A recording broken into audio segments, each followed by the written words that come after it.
Perhatikan baik-baik di belakang kedua gadis itu. Ada gelombang besar setinggi 10 meter. Ternyata ada tsunami. Hanya beberapa detik, sudah sampai ke kota.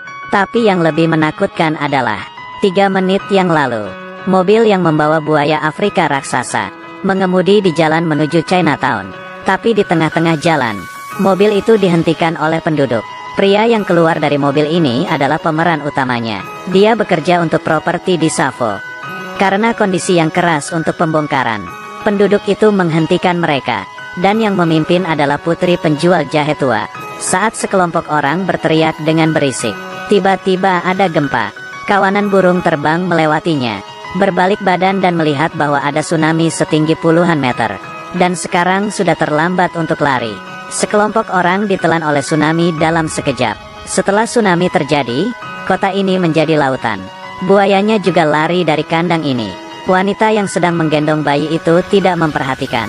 Menjadi makanan buaya. Setelah kelompok Laojiang melihatnya, mereka hanya bisa diam saja dan tidak bisa bernapas.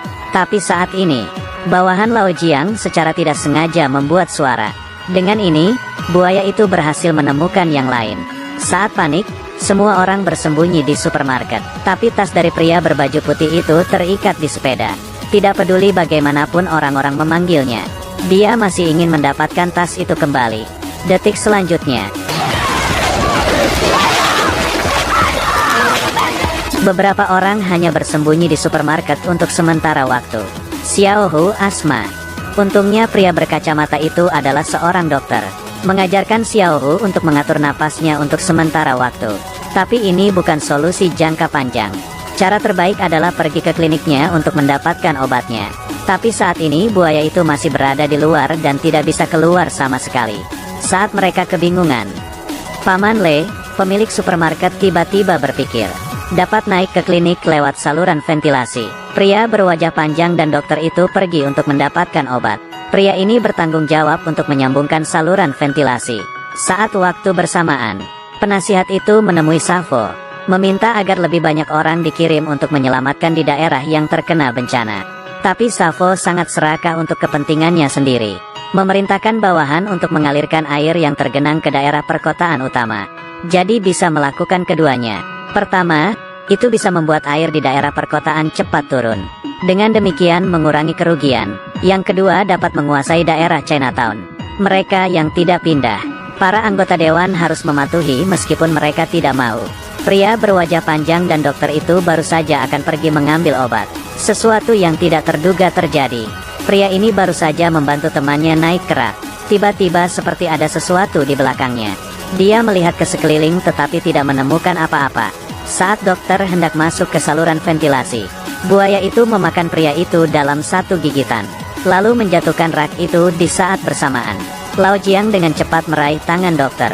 Detik selanjutnya, dokter itu diseret ke dalam air lalu mati. Hanya satu cincin yang tersisa di tangan Laojiang. Setelah kembali, dia memberikan cincin itu kepada istri dokter. Wanita itu langsung menangis. Setelah yang lainnya menghiburnya, dia akhirnya tenang. Tidak lama kemudian, tim penyelamat datang. Mereka menggunakan kesempatan ini untuk menyelamatkan orang, menghancurkan meja dan mendapatkan uang. Kelompok Laojiang melihat seseorang datang, memecahkan gelas, berteriak tanpa henti. Setelah berteriak lama, orang-orang di kapal akhirnya menemukan mereka. Pria itu dengan cepat turun dan mendekati Jiang dan kelompoknya. Periksa situasinya. Laojiang segera memperingati orang itu bahwa ada buaya di dalam air. Tapi tidak ada guna, efek isolasi suara kaca itu terlalu kuat. Pria itu tidak menangkap sepatah kata apapun. Dia berpikir bahwa mereka menyapanya lalu dia tidak peduli. Menunggu penyelamat untuk kembali ke atas kapal. Pria itu pergi. Sama seperti ini, yang lain berhasil dikirim. Pria berambut panjang itu tidak kembali ke kapal tepat waktu. Jadi dia mati dimakan buaya. Sekarang hanya pria berambut pirang yang tersisa. Buaya yang lapar itu menyeret perahu itu. Kemudian memutar-putarkannya, menabrak supermarket itu. Semua orang berlari keluar satu persatu. Pada saat ini istri dokter menyerahkan dirinya. Saat buaya akan keluar, dia menutup pintu itu, menjebak buayanya. Dia juga mati dibunuh buaya itu. Laojiang dan lainnya mendengarkan itu di luar supermarket. Jeritan itu sangat mengejutkan.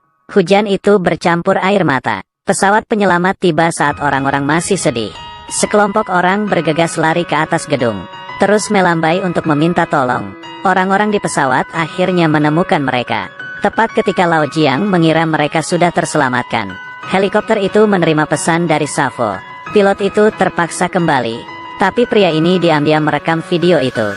Melihat helikopter terbang menjauh, semua orang langsung bersedih. Sekelompok itu hanya bisa pergi ke rumah dan membuat rencana jangka panjang. Tapi karena air di kota dialirkan ke hilir, ketinggian air itu secara perlahan naik. Buaya itu bisa pergi ke lantai 2 kapan saja. Jadi sekelompok orang kembali ke atas gedung lagi, siap pergi ke menara air yang tidak terlalu jauh. Mereka mendapat tali dan mengikatkan batu. Pria rambut pirang itu mencoba melemparnya, tapi gagal karena lemparannya tidak terlalu jauh. Lao Jiang juga tidak bisa karena batunya terlalu berat. Mereka menyerah mencari cara lain untuk pergi. Pada saat ini, putra Paman Le dengan bodohnya berdiri. Wah, dia melempar dan bisa menyangkutkan ke menara air langsung. Dengan itu Lao Jiang menjadi orang pertama yang mencoba menyeberang. Protagonis laki-laki itu menggunakan tali untuk naik ke lantai atas gedung seberang. Tiba-tiba sandalnya jatuh ke dalam air secara tidak sengaja. Buaya itu mendengar suara itu lalu dengan cepat berenang ke arah itu. Lao Jiang menyesuaikan kembali, akhirnya sampai ke puncak menara air. Dia memperbaiki talinya terlebih dahulu, melambai-lambai agar orang-orang datang. Ini giliran pria pirang ini, tapi dihentikan oleh Paman Le. Dia menyuruh Xiao Hu untuk menyeberang dulu, tapi di tengah-tengah, buaya di dalam air itu mengaum.